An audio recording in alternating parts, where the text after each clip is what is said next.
Hello, welcome to the Marketing 101 for Small Business Owners podcast. I am your dedicated host, Philippa Channer, and I'm so glad you're here with me today. Today, I have a unique episode planned that I truly hope you enjoy. You see, this year, I am trying something new. Well, it's not exactly new, just on a different, deeper level. And that is enhancing my level of transparency and working on how I show up in my communications with you. This is being worked on both in how I show up in person, on my podcast, and my social content, just anywhere I am present. I want to be more authentic and dig a little deeper. So starting with this podcast right here and now, this is my journey and I hope you appreciate it and stick with me on this. Give me some feedback and advice along the way. What started this is, it's funny, someone recently pointed out to me that I never actually promote my services. I will mention, especially in person. In person, I'm good with it. I'll mention the EmpowerHer program, which I'll get to later. I'll mention how in networking events, we do the round table, 30-second elevator pitch. So I do mention my services, but in my marketing and my podcasts, I haven't done a good job with that. They appreciate and they thank me for the wonderful weekly advice I'm giving here, but they were like, hey, wouldn't your services skyrocket if you actually promoted on your show? I was like, well, I guess you have a point. And it was that remark that sparked the inspiration to dedicate at least one episode to explaining the particular type of services that I offer my clients right now and why. So, however, I can't just jump right there and start. So to fully understand why I do what I do today, you need to understand how I got to that point from the beginning to where I am now. So let's begin this journey. While I've been involved in the marketing field for now going on 18 years, I didn't launch my own business until 2020. Yes, officially March 1st, 2020 is when I launched Channer Consulting. And it began with offering social media management services to my first set of clients, which were nonprofit organizations. If I've never said it before, I truly owe a lot of where I am now and what I've learned to the teachings and advice provided by Latasha James. She's a well-known marketing expert. I found her on YouTube several years ago, or actually I found her on YouTube several weeks before I officially launched my business. And it was her guidance and her just advice and different guides that helped me make the leap into saying, yes, I can do this. And in the first year, I helped my first 5 nonprofit clients make it through the first year of COVID. And it was rough, of course, but like everybody else, we struggled, but we made it through. And I learned a whole lot about myself, about running a business, about the services that I'm providing. And I learned fairly quickly that while social media management was a great way for me to get started and a great entry point into my entrepreneurial journey, ultimately it wasn't the right fit for me for several reasons. The first being that I just truly did not enjoy the work. I was extremely busy. I was making content 7 days a week to keep up with everything, and I got burnt out really fast.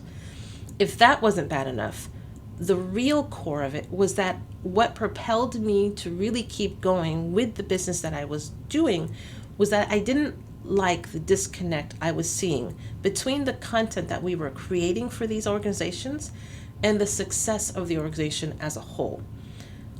Our vanity metrics were increasing and that's great. And for some people, those vanity metrics were the goals that the organization was seeking. But I truly didn't see a connection between what they were trying to accomplish as an organization, what is their organizational growth, and the content that we were doing. There was a huge gap in the strategy there. It was just basically our strategy was create consistent content. And sometimes if there was an event or a gala coming up, the content was to drive them to come to that event. But that one event isn't the organization. There was a disconnect between the content and the organization as a whole. And I wanted to fill that gap. So that led me to make some changes in how not only I ran my business, but also the services I was providing for people. I no longer offered social media management as an entry option. I created a content marketing strategy program that I really, I enjoyed, and that would require my clients to go through the program first, giving us the opportunity to dig deeper into the business, finding out their goals and their objectives, and then we could move forward with a strategy for the content that aligned with their goals. Once that strategy was done and we started executing it, we could move forward with creating content. And then went back to creating content for clients, but it was after there was a good strategy, and I felt better about it then. So the process worked great for a couple years, and I would often refine and enhance the program to provide a better service for my clients. And that was the first step in moving to where I am now. Then into early 2023, I started to have that feeling again, that sense of, is this really enough? Is this the best that I can do for my clients? Is this program truly getting them where they need to be? Also, for those clients that signed up for my content creation, I honestly was feeling a lag in my performance. I was all fired up and excited during the coaching and consulting portion when working through the strategy. But once we got to the execution side of the program, my drive tanked. Again, I just wasn't enjoying it, creating the content, which 100% was not fair to my clients.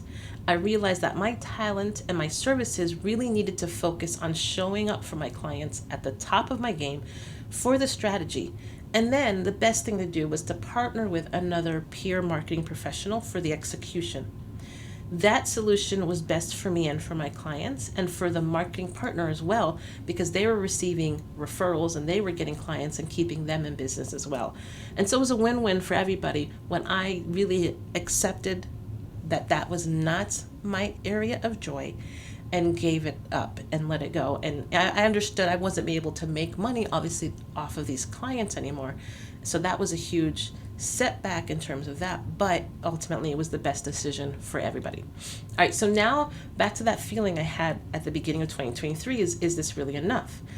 I had to resolve that. Now, I had heard of the business model canvas before, but hadn't really sat with it and really, understood fully what it was. Then I had a client come to me that had one, and he had it done professionally, and the work that they had done together ended up saving me and this client a significant amount of time and money, because they had all that I needed in order to jump straight into creating the strategy for him. And to be honest, I was really impressed in how the content was laid out, how the information on the business model canvas was laid out. So I started to dig deeper into this canvas model idea. I took some courses to get a better understanding of the process and realized quickly it was a far more simple process than what I was currently running for my clients. And it got to the heart of the matter when it comes to marketing strategy so much faster than what I had come up with. And I was formulating, okay, how can I adapt this into my services and give my clients a better experience? So that was the first official step into my journey of developing the EmpowerHer program. I took what I learned about the business model canvas and I created what I considered a more stronger model canvas, which I now call the marketing model canvas, which this is an enhanced version of the business model canvas that includes additional modules and that helps me get the information I need to formulate a solid strategy for my clients. I felt much better about the direction that this was going in and started to ask, okay, how could I further add value to the service? So I added into this a social media optimization portion after the canvas experience was finished. This was something I had already created from my social media management days, so it was an easy transition to add into this program. And to wrap up the experience, I take everything I learned during our Canvas development and the social media optimization, and I provide each of the participants with a 12-week or 3-month, week-by-week marketing strategy for them to execute. I am clear that the expectation is for the client and their team, if they have one, to execute it on their own, and I am going to be there as a coach, guiding them through the process. We'll meet, every other week and we'll touch base with how the strategy is going, where we need to pivot, and I'll guide them through it. Now, if they do need additional support, so, let's suppose it's just a solopreneur and they don't have the time to create all the content that was suggested, or they don't have the team behind them to do it, then they're going to be partnered up with another firm in the area for the execution. But again, I am there to work with them to help them make the adjustments to the strategy along the way, not creating the content. So in my happy place, giving them the best services that I can provide. All right, so I'm sure in a few years from now, I will again yet get that itch and that pull that says, hey, Philippa, is this enough? What additional value can you offer? Can you change the program? And again, I'll probably adjust the system and make it even better. But for now, I believe this is the best way that I'm helping my clients grow. This EmpowerHer program has already impacted some businesses, and the feedback and the response to this experience backs it up. I've gotten the best and most enthusiastic responses of the experience my clients are having through this program that I've ever had since I started my business. The last piece to this conversation is the energy and the purpose behind the title of the program, EmpowerHer Accelerator Program.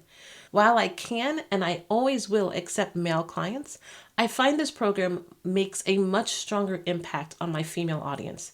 The main driving reason behind this decision is the way in which women seem to gravitate towards the experience.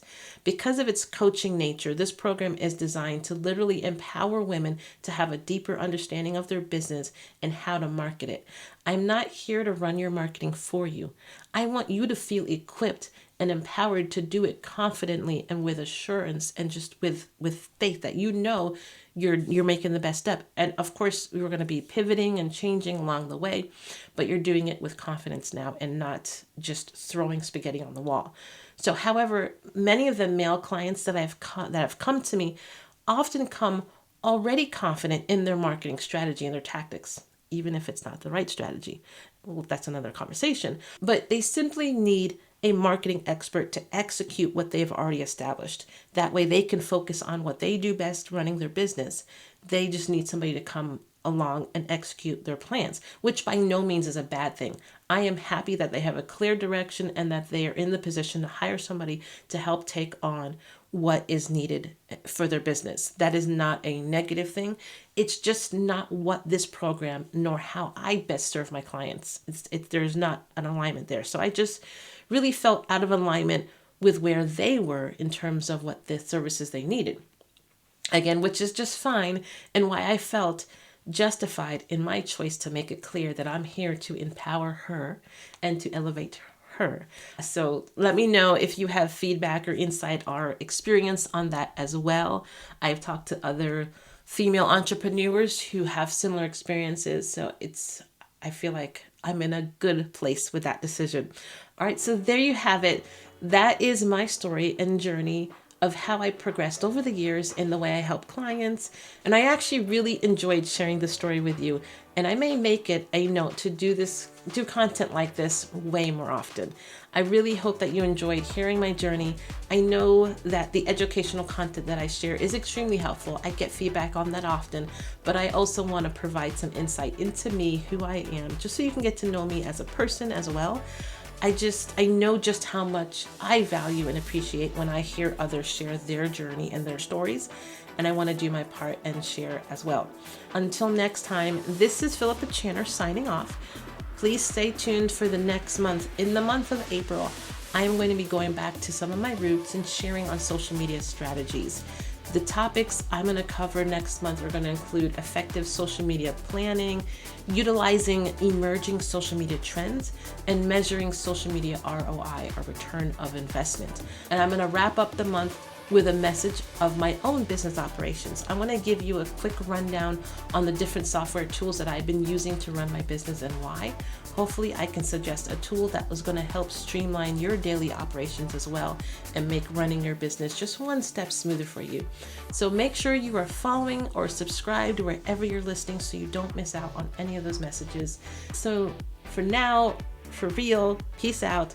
Have a lovely week, and I will talk to you next week.